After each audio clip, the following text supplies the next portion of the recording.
ಎಲ್ರಿಗೂ ನಮಸ್ಕಾರ. ಗೆಳತಿ ಯೂಟ್ಯೂಬ್ ಚಾನಲ್ಗೆ ಮತ್ತೊಮ್ಮೆ ಸ್ವಾಗತ. ಬನ್ನಿ ಸ್ನೇಹಿತರೆ, ಇದೇ ಅಮಾವಾಸ್ಯೆ ದಿನ ಶಿವನಿಗೆ ಮಾಡುವಂಥ ಭಸ್ಮಾರ್ಚನೆ ಅದ್ರ ಬಗ್ಗೆ ಮಾಹಿತಿಯನ್ನು ತಿಳಿಸ್ಕೊಡ್ತಾ ಇದ್ದೀನಿ. ಯಾಕೆ ಶಿವನಿಗೆ ಭಸ್ಮಾರ್ಚನೆಯನ್ನು ಮಾಡಬೇಕು, ಹೇಗೆ ಮಾಡಬೇಕು ಮತ್ತು ಇದರ ಮಹತ್ವ ಏನು, ಅರ್ಚನೆ ಆದಮೇಲೆ ಈ ಭಸ್ಮವನ್ನು ನಾವು ಯಾವ ರೀತಿ ಉಪಯೋಗಿಸ್ಬೇಕು, ಬನ್ನಿ ಇದರ ಮಾಹಿತಿಯನ್ನು ಸಂಪೂರ್ಣ ವಿವರವಾಗಿ ತಿಳಿಸ್ತಾ ಇದ್ದೀನಿ. ಸೋಮವಾರ ಅಮಾವಾಸ್ಯೆ ಇದೆ. ಈಗಾಗಲೇ ನೀವು ಇದ್ರ ಬಗ್ಗೆ ಮಾಹಿತಿ ಎಲ್ಲ ತಿಳ್ಕೊಂಡಿದ್ದೀರಾ. ಯಾವ ಸಮಯದಲ್ಲಿ ಪೂಜೆ ಮಾಡಬೇಕು, ಹೇಗೆ ಮಾಡಬೇಕು, ಪ್ರತಿಯೊಂದನ್ನು ಕೂಡ. ಹಾಗೆ ಸೋಮವಾರ ಶಿವನ ಪೂಜೆಗೆ ತುಂಬಾ ವಿಶೇಷವಾದಂಥ ದಿನ. ಶಿವನಿಗೆ ಸಾಮಾನ್ಯವಾಗಿ ಬಿಲ್ವಪತ್ರೆ ಅಥವಾ ಬಿಡಿ ಹೂಗಳಿಂದ ಅರ್ಚನೆ ಮಾಡ್ತೀವಿ ಅಲ್ವಾ. ಅದೇ ರೀತಿ ಈ ರೀತಿ ವಿಭೂತಿಯಿಂದ ಕೂಡ ಅರ್ಚನೆ ಮಾಡೋದು ತುಂಬಾ ಶ್ರೇಷ್ಠ. ಎಲ್ಲ ಗ್ರಂಥಿಗೆ ಅಂಗಡಿಗಳಲ್ಲೂ ಕೂಡ ಪ್ಯಾಕೆಟ್ ಸಿಗುತ್ತೆ, ಅದನ್ನು ತಂದಿಟ್ಕೊಳ್ಳಿ. ಹಾಗೆ ಅರ್ಚನೆಗೆ ಬಿಲ್ವಪತ್ರೆ, ತುಂಬೆ ಹೂವು, ಮಲ್ಲಿಗೆ ಹೂವು ಹೀಗೆ ಉಪಯೋಗಿಸಬಹುದು. ಮತ್ತು ಶಿವನಿಗೆ ಈ ಒಂದು ಭಸ್ಮ ಯಾಕೆ ಇಷ್ಟೊಂದು ಪ್ರಿಯ ಅಂತಂದರೆ, ಈಗ ಸತೀದೇವಿಯ ಕತೆ ನಿಮ್ಮೆಲ್ರಿಗೂ ಕೂಡ ಗೊತ್ತು.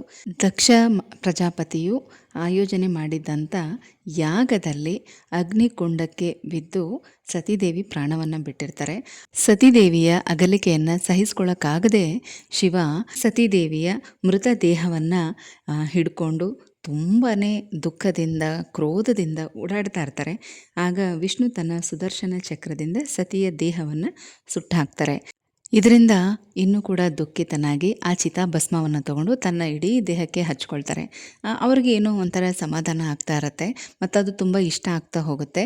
ಹಾಗಾಗಿ ಶಿವನಿಗೆ ಯಾವೊಬ್ಬ ವ್ಯಕ್ತಿ ಭಸ್ಮವನ್ನು, ವಿಭೂತಿಯನ್ನು ಅರ್ಪಣೆ ಮಾಡಿ ಪ್ರಾರ್ಥನೆ ಮಾಡ್ತಾರೋ ಅವರ ಬೇಡಿಕೆಯನ್ನು ಕ್ಷಣ ಮಾತ್ರದಲ್ಲಿ ಈಡೇರಿಸ್ತಾರೆ ಅನ್ನೋದು ಪುರಾಣದ ಕತೆ.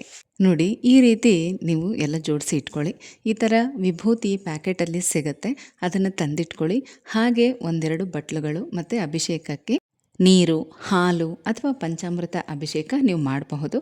ಈ ರೀತಿ ಅಮಾವಾಸ್ಯೆ, ಹುಣ್ಣಿಮೆ ಯಾವಾಗ ಸೋಮವಾರ ಬರುತ್ತೋ ಅಂಥ ದಿನಗಳಲ್ಲಿ ಈ ರೀತಿ ವಿಭೂತಿ ಅಥವಾ ಭಸ್ಮದ ಅರ್ಚನೆಯನ್ನು ಮಾಡಬಹುದು. ತುಂಬಾ ಒಳ್ಳೆಯದು. ನಾನಿವತ್ತು ಬರೀ ಜಲಾಭಿಷೇಕವನ್ನು ನಿಮಗೆ ತೋರಿಸ್ತಾ ಇದ್ದೀನಿ. ನಿಮಗೆ ಗೊತ್ತಿರೋ ಹಾಗೆ ಶಿವ ಅಭಿಷೇಕ ಪ್ರಿಯ, ಹಾಗೆ ಭಸ್ಮ ಪ್ರಿಯ ಕೂಡ. ನಾನಿಲ್ಲಿ ಪೂಜೆಗೆ ಬೆಳ್ಳಿ ಬಟ್ಲನ್ನೇ ಇಟ್ಕೊಂಡಿದ್ದೀನಿ. ಬೆಳ್ಳಿ ಬಟ್ಲು ಇಲ್ಲ ಅನ್ನೋರು ಹಿತ್ತಾಳೆಯ ಬಟ್ಲು ಅಥವಾ ಪ್ಲೇಟನ್ನು ಕೂಡ ಈ ರೀತಿ ಪೂಜೆಗೆ ಉಪಯೋಗಿಸ್ಬೋದು. ನೀವು ಗಮನಿಸಿದರೆ ಗೊತ್ತಿರುತ್ತೆ, ಎಲ್ಲ ಮನೆ ಗೃಹ ಪ್ರವೇಶಗಳಲ್ಲಿ ಮಹಾಲಕ್ಷ್ಮಿಗೆ ಕುಂಕುಮಾರ್ಚನೆ, ಹಾಗೆ ಶಿವನಿಗೆ ವಿಭೂತಿಯಿಂದ ಅರ್ಚನೆಯನ್ನು ಮಾಡಿಸ್ತಾರೆ. ಇದು ತುಂಬಾ ಒಳ್ಳೆಯದು. ಈಗ ಅಭಿಷೇಕ ಎಲ್ಲ ಆದಮೇಲೆ ಒಂದು ಬಿಲ್ವಪತ್ರನ ಶಿವಲಿಂಗದ ಹತ್ರ ಇಟ್ಟು ಊದುಬತ್ತಿ, ಕರ್ಪೂರ ಎಲ್ಲನೂ ಕೂಡ ಬೆಳಗಬೇಕು. ಗಂಟೆ ನಾದವನ್ನು ಮಾಡ್ತಾ ಈ ರೀತಿ ಊದುಬತ್ತಿಯನ್ನು ಬೆಳಗೋದು, ಕರ್ಪೂರವನ್ನು ಬೆಳಗಬೇಕು. ಆಮೇಲೆ ಈ ಅಭಿಷೇಕ ಮಾಡಿರುವಂಥ ನೀರನ್ನು ಒಂದು ಪಾತ್ರೆಯಲ್ಲಿ ಎತ್ತಿಟ್ಕೊಳ್ಳಿ. ಅಂದರೆ ಒಂದು ಗ್ಲಾಸ್ ಆಗಿರಲಿ, ಅಥವಾ ನೀವು ಯಾವುದೇ ತಾಮ್ರದ ಚೆಂಬಲ್ಲಿ ಅಭಿಷೇಕ ಮಾಡಿರ್ತಾರಲ್ಲ ಅದೇ ಚೆಂಬಿಗೆ ಈ ನೀರನ್ನು ತೆಗೆದಿಟ್ಕೊಂಡು ಮಡಿ ಬಟ್ಟೆಯಿಂದ, ಅಂದರೆ ನೀವು ಪೂಜೆಗೆ ಅಂತಲೇ ಸಪ್ರೇಟಾಗಿ ಇಟ್ಕೊಂಡಿರ್ತೀರಲ್ಲ ವಿಗ್ರಹಗಳನ್ನ ಒರೆಸೋದಕ್ಕೆ, ಫೋಟೋ ಒರೆಸೋದಕ್ಕೆ ಅಂತ ಬಟ್ಟೆಗಳು, ಆ ಒಂದು ಮಡಿ ಬಟ್ಟೆಯಿಂದ ಶಿವಲಿಂಗ ಮತ್ತು ಈ ಬಟ್ಲನ್ನು ಚೆನ್ನಾಗಿ ಒರೆಸಿ ಮತ್ತೆ ನೀವು ಇಟ್ಕೊಳ್ಳಿ. ನಿಮ್ಮ ಹತ್ರ ಈ ಥರ ಬಟ್ಲಿಲ್ಲ ಅಂದರೆ ನಾನು ಆಗಲೇ ಹೇಳಿದಾಗೆ ಹಿತ್ತಾಳೆಯ ಪ್ಲೇಟು, ತಾಮ್ರದ ಪ್ಲೇಟು ಅದನ್ನು ಕೂಡ ಉಪಯೋಗಿಸಬಹುದು.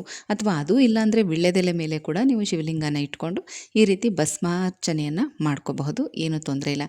ಮತ್ತು ನಿಮ್ಮ ಕಡೆ ಏನಾದರೂ ಮುತ್ತುಗದ ಎಲೆ ಸಿಕ್ಕಿದ್ರೆ ತುಂಬ ಒಳ್ಳೆಯದು. ಅದನ್ನು ಕೂಡ ನೀವು ಈ ರೀತಿ ಶಿವನ ಪೂಜೆಗಳಲ್ಲಿ ಬಳಸ್ಬೋದು. ನೈವೇದ್ಯ ಬಡಿಸೋದಕ್ಕೆ ಮತ್ತು ಶಿವಲಿಂಗವನ್ನು ಈ ರೀತಿ ಇಟ್ಟು ನೀವು ಅರ್ಚನೆ ಮಾಡೋದಕ್ಕೆ ಉಪಯೋಗಿಸ್ಕೋಬೋದು. ನಾನು ಈ ಬಟ್ಲಲ್ಲೇ ಮಾಡ್ತಾಯಿದ್ದೀನಿ ನೋಡಿ. ಆ ಬಟ್ಲೊಳಗಡೆ ಮತ್ತೆ ಬಿಲ್ವಪತ್ರೆನ ಇಟ್ಕೋಬೇಕು, ಅದರ ಮೇಲೆ ಶಿವಲಿಂಗನ ಇಟ್ಟು ಈಗ ಭಸ್ಮಾರ್ಚನೆಯನ್ನು ಪ್ರಾರಂಭ ಮಾಡ್ಕೋಬೇಕು. ನಮ್ಮ ಉಂಗುರದ ಬೆರಳು ಮತ್ತು ಹೆಬ್ಬೆರಳು ಒಂದು ಬಟ್ಲಲ್ಲಿ ಈ ರೀತಿ ವಿಭೂತಿನ ಹಾಕಿಟ್ಕೊಂಡು ಬೆರಳಲ್ಲಿ ನೋಡಿ, ಉಂಗುರದ ಬೆರಳು ಮತ್ತು ಹೆಬ್ಬೆರಳಿಂದ ಈ ಥರ ತೊಗೊಂಡು ಒಂದೊಂದೇ ಚಿಟಿಕೆಯನ್ನು ಹಾಕ್ತಾ ಹೋಗಬೇಕು. ಮತ್ತು ನಾವು ಶಿವನ ಅಷ್ಟೋತ್ತರನ ಕೂಡ ಹೇಳ್ಕೋಬೇಕು. ಅಷ್ಟೋತ್ತರ ಹೇಳಕ್ಕೆ ಬರಲ್ಲ ಅನ್ನೋರು ಓಂ ನಮಃ ಶಿವಾಯ ಅಂತ ಹೇಳ್ತಾ ಪ್ರಾರಂಭ ಮಾಡ್ಬೋದು. ಮೊದಲು ಗಣೇಶನ ಪ್ರಾರ್ಥನೆ ಮಾಡ್ಕೊಳ್ಳಿ. ಈ ಒಂದು ಚಿಟಿಕೆ ಬೆರಳಲ್ಲಿ ನಾವೇನು ಭಸ್ಮನ ತೊಗೊಳ್ತೀವಿ ಅದನ್ನು ಗಣೇಶನಿಗೆ ಮುಟ್ಟಿಸಿ ಆಮೇಲೆ ಶಿವನಿಗೆ ಅರ್ಪಣೆ ಮಾಡ್ತಾ ಹೋಗಬೇಕು. ಈ ರೀತಿ ಶಿವಲಿಂಗದ ಮೇಲೆ ನಿಧಾನವಾಗಿ ಹಾಕ್ತಾ ಇರಬೇಕು ಮತ್ತು ಅಷ್ಟೋತ್ತರನ ಹೇಳ್ಕೋಬೇಕು. ಅಷ್ಟೋತ್ತರ ಹೇಳಕ್ಕೆ ಬರಲ್ಲ ಅನ್ನೋರು ಓಂ ನಮಃ ಶಿವಾಯ ಅಂತ ಹೇಳಿಕೊಂಡು ಈ ರೀತಿ ವಿಭೂತಿಯಿಂದ ಅರ್ಚನೆ ಮಾಡಿ. ಹೆಣ್ಣು ಮಕ್ಕಳು, ಗಂಡು ಮಕ್ಕಳು ಯಾರು ಬೇಕಾದರೂ ಮಾಡಬಹುದು. ಈಗಾಗಲೇ ಪೂಜೆ ಸಮಯ ಕೂಡ ತಿಳಿಸ್ಕೊಟ್ಟಿದ್ದೀನಿ.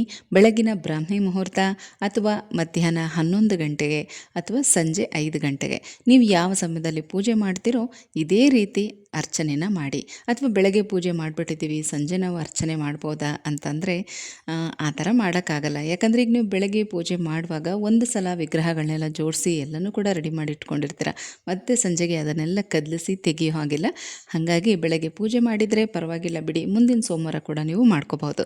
ಹಾಗೆ ನಿಮ್ಮ ಹತ್ರ ಏನಾದರೂ ರುದ್ರಾಕ್ಷಿ ಮಾಲೆ ಏನಾದರೂ ಇತ್ತು ಅಂದರೆ ಅದನ್ನು ಕೂಡ ಶಿವಲಿಂಗಕ್ಕೆ ಹಾಕಿ ಅದ್ರ ಜೊತೆಗೇ ನೀವು ಈ ರೀತಿ ಭಸ್ಮಾರ್ಚನೆನ ಮಾಡಬಹುದು. ತುಂಬ ಒಳ್ಳೆಯದು. ಅಷ್ಟೋತ್ತರ ಎಲ್ಲ ಮುಗಿದ್ಮೇಲೆ ಶಿವನಿಗೆ ಹೂವನ್ನು ಅರ್ಪಿಸಿ 2 ತುಪ್ಪದ ದೀಪಗಳನ್ನು ಹಚ್ಚಿ ನೀವು ಪೂಜೆನ ಮಾಡ್ಕೋಬಹುದು. ಮತ್ತು ಒಂದಿನ ಪೂರ್ತಿ ಹಾಗೆ ಬಿಟ್ಬಿಡಿ. ಮಾರನೇ ದಿನ ಬೆಳಗ್ಗೆ ನೀವು ಈ ಒಂದು ವಿಭೂತಿಯನ್ನೆಲ್ಲ ಒಂದು ಬಟ್ಲಿಗೋ ಅಥವಾ ಒಂದು ಬಾಕ್ಸಲ್ಲಿ ಹಾಕಿಟ್ಕೊಳ್ಳಿ. ಶಿವಲಿಂಗನ ಮತ್ತೆ ತೊಳೆದು ನೀವು ಗಂಧ ವಿಭೂತಿ ಎಲ್ಲನೂ ಹಚ್ಚಿ ಪ್ರತಿಷ್ಠಾಪನೆ ಮಾಡಿ ನೀವು ಹೂವೆಲ್ಲ ಇಟ್ಟು ಮಂಗಳವಾರ ಬೆಳಗ್ಗೆ ಅದೇ ಥರನೇ ಮಾಮೂಲಿ ಥರ ಪೂಜೆ ಮಾಡ್ಕೋಬಹುದು. ಈ ರೀತಿ ಅರ್ಚನೆ ಮಾಡಿರುವಂಥ ವಿಭೂತಿಯನ್ನು ಮನೆಯವರೆಲ್ಲರೂ ಕೂಡ ಪ್ರತಿದಿನ ಹಚ್ಕೊಳ್ಳಿ. ತುಂಬ ಒಳ್ಳೆಯದು. ಹೊರಗಡೆ ಓಡಾಡ್ತಾ ಇರ್ತೀರ, ನಾನಾ ಕೆಲಸದ ಮೇಲೆ ಓಡಾಡ್ತಾ ಇರ್ತೀರ. ಹಾಗಾಗಿ ಯಾರದೇ ಒಂದು ಕೆಟ್ಟ ದೃಷ್ಟಿ ಆಗಿರಲಿ, ಒಂದು ನೆಗೆಟಿವಿಟಿ ಅನ್ನೋದಾಗಿರಲಿ ಯಾವುದು ಕೂಡ ಆಕರ್ಷಣೆ ಆಗೋದಿಲ್ಲ. ಹಾಗೆ ಆಕಸ್ಮಿಕವಾಗಿ ಬರುವಂಥ ಯಾವುದೇ ಅಪಾಯಗಳಾಗಿರಲಿ, ಅಪಘಾತಗಳಾಗಿರಲಿ ಅದನ್ನು ಕೂಡ ತಡೆಯುವಂಥ ಶಕ್ತಿ ಈ ವಿಭೂತಿಗೆ ಇರುತ್ತೆ. ಹಾಗಾಗಿ ಹೇಳ್ತಾ ಇದ್ದೀನಿ ನೋಡಿ, ಪ್ರಕೃತಿಯ ನಿಯಮಗಳನ್ನು ಅನುಸರಿಸಿ ಅತ್ಯಂತ ಸರಳವಾಗಿ ಬದುಕುವಂಥವನು ಶಿವ. ಶಿವನಿಗೆ ವಾಸ ಮಾಡೋದಕ್ಕೆ ಅರಮನೆ ಬೇಕಾಗಿಲ್ಲ. ನಾವು ಶಿವನನ್ನು ಮೆಚ್ಚಿಸಬೇಕು ಅಂತಂದರೆ ಯಾವುದೇ ವಿಶೇಷ ವಸ್ತುಗಳ ಅಗತ್ಯ ಕೂಡ ಇಲ್ಲ. ತುಂಬೆ ಹೂವು, ದತ್ತುರಿಕಾಯಿ, ಬಿಲ್ವ ಪತ್ರೆ ಹೀಗೆ ಬೇಲಿ ಸಾಲುಗಳಲ್ಲಿ ಬೆಳೆದಿರುವಂಥ ಹೂವು ಪತ್ರೆಗಳನ್ನು ನಾವು ಮನಸ್ಫೂರ್ತಿಯಾಗಿ ಅರ್ಪಿಸಿದ್ರೆ ಸಾಕು. ತುಂಬು ಮನಸ್ಸಿನಿಂದ ತುಂಬಾ ಖುಷಿಯಿಂದ ಸ್ವೀಕರಿಸಿ ನಮಗೆ ಆಶೀರ್ವಾದ ಮಾಡ್ತಾರೆ.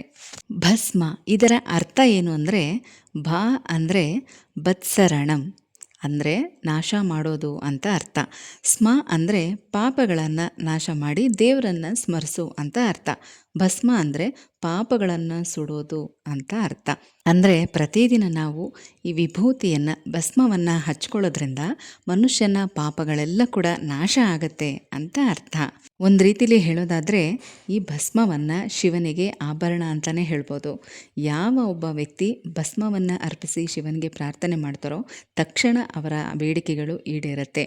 ಅವರ ಎಲ್ಲ ದುಃಖಗಳು ಪಾಪಗಳಿಂದ ಅವ್ರಿಗೆ ಮುಕ್ತಿ ಸಿಗುತ್ತೆ. ಭಸ್ಮವನ್ನು ಅರ್ಪಿಸೋದ್ರಿಂದ ಮನಸ್ಸು ಲೌಕಿಕ ಭ್ರಮೆಗಳಿಂದ ದೂರ ಆಗತ್ತೆ. ಒಂದಲ್ಲ ಒಂದಿನ ಕೊನೆಗೆ ಎಲ್ಲನೂ ಕೂಡ ಬೂದಿಯಾಗೋದೆ, ಏನೂ ಶಾಶ್ವತ ಅಲ್ಲ ಅಲ್ವಾ? ಇದನ್ನೇ ನಾವು ಅರ್ಥ ಮಾಡ್ಕೋಬೇಕಾಗಿರೋದು. ಶಿವ ತನ್ನ ಇಡೀ ದೇಹಕ್ಕೆ ವಿಭೂತಿಯನ್ನು ಹಚ್ಕೊಳ್ತಾರೆ. ಹಾಗೆ ಇದನ್ನು ಯಾರೆಲ್ಲ ಹಚ್ಕೊಳ್ತಾರೋ ಅವರ ಮೇಲೆ ಶಿವನ ರಕ್ಷಣೆ ಸದಾಕಾಲ ಇರುತ್ತೆ. ಈಗ ನೋಡಿ, ಕೆಲವರು ಇದನ್ನು ಪಟ್ಟೆ ಥರ ಹಚ್ಕೊಳ್ತಾರೆ. ಅಂದರೆ 3 ಗೆರೆನ ಹಾಕ್ಕೊಳ್ಳುವಂಥದ್ದು ಅಥವಾ 2 ಉಪ್ಪುಗಳ ಮಧ್ಯಭಾಗದಲ್ಲಿ ಒಂದು ಬೊಟ್ಟನ್ನು ಇಟ್ಕೊಳ್ಳುವಂಥದ್ದು. ಇನ್ನೂ ಕೂಡ ನಾವು ಈ ಪೂಜೆ ಮಾಡೋ ಅಂಥವ್ರನ್ನೆಲ್ಲ ಕೂಡ ನೋಡಿರ್ತೀವಿ. ಅಂದರೆ ಪುರೋಹಿತರಾಗಿರ್ಬೋದು ಅಥವಾ ಈ ಗುಡ್ಡಪ್ಪ ಅಂತ ದೀಕ್ಷೆ ತೊಗೊಂಡಿರ್ತಾರಲ್ಲ ಅಂಥವರು ಕೂಡ ಅಷ್ಟೇ. ಅವರು ಹಣೆಗೆ ಹಚ್ಕೊಳ್ಳೋದು ಮತ್ತು ಕುತ್ತಿಗೆಗೆ ಹಚ್ಕೊಳ್ತಾರೆ, ಎದೆ ಭಾಗದಲ್ಲಿ ಹಚ್ಕೊಳ್ಳೋದು ಮತ್ತು ತೋಳುಗಳಿಗೆ ಹಚ್ಕೊಳ್ಳೋದು, ಈ ಥರ ಎಲ್ಲ ಮಾಡಿರ್ತಾರೆ. ಇದನ್ನು ನಾವು ಗಮನಿಸಿರ್ತೀವಿ. ಅಂದರೆ ಇದು ನಮ್ಮ ದೇಹದ ಸೂಕ್ಷ್ಮ ಕೇಂದ್ರ ಬಿಂದು. ಇವುಗಳಿಗೆ ಧನಾತ್ಮಕ ಶಕ್ತಿಯನ್ನು ಆಕರ್ಷಣೆ ಮಾಡುವಂಥ ಶಕ್ತಿ ಇರುತ್ತೆ. ಹಾಗಾಗಿ ಇಂಥ ಜಾಗಗಳಲ್ಲಿ ವಿಭೂತಿಯನ್ನು ಹಚ್ಕೊಳ್ತಾರೆ. ಈ ವಿಭೂತಿಯನ್ನು ಹೇಗಂದರೆ ಹಾಗೆ ತಯಾರಿಸೋದಿಲ್ಲ. ಪವಿತ್ರವಾದಂಥ ಮರಗಳು, ಬಿಲ್ವಪತ್ರೆ, ಅರಳಿ ಮರ ಮತ್ತು ಈ ದನದ ಸಗಣಿ, ಹಸುವಿನ ಸಗಣಿ ಅದನ್ನು ತಟ್ಟಿ ಒಣಗಿಸಿ, ಅಂದರೆ ಬೆರಣಿ ಅಂತ ಹೇಳ್ತೀವಲ್ಲ, ಅದನ್ನೆಲ್ಲ ಸುಟ್ಟು ಆ ಒಂದು ಭಸ್ಮವನ್ನು ವಿಭೂತಿಯಾಗಿ ಉಪಯೋಗಿಸುವಂಥದ್ದು. ಇದನ್ನು ನಾವು ದೇಹಕ್ಕೆ ಹಚ್ಕೊಂಡಾಗ ವಿಭಿನ್ನ ರೀತಿಯ ಶಕ್ತಿ ಮತ್ತು ಚೈತನ್ಯವನ್ನು ಕೊಡುತ್ತೆ. ಕೆಲವೊಂದು ವಸ್ತುಗಳು ಹಾಗೆ ನೋಡಿ, ಅವುಗಳು ಇದ್ದಾಗಲೂ ಶ್ರೇಷ್ಠತೆಯಿಂದನೇ ಇರುತ್ತೆ ಮತ್ತು ಅವುಗಳು ಬೂದಿ ಆದಾಗಲೂ ಕೂಡ ಅದರ ಶ್ರೇಷ್ಠತೆ ಹಾಗೆ ಇರುತ್ತೆ. ಅದರಲ್ಲಿ ಈ ವಿಭೂತಿ ಕೂಡ ಒಂದು. ಈ ಮಾಹಿತಿ ನಿಮಗೆ ತುಂಬಾ ಉಪಯೋಗಕರವಾಗಿರುತ್ತೆ ಅಂತ ತಿಳ್ಕೊಳ್ತಾ ಮತ್ತೆ ಸಿಗ್ತೀನಿ. ಹೋಗಿ ಬರಲಾ?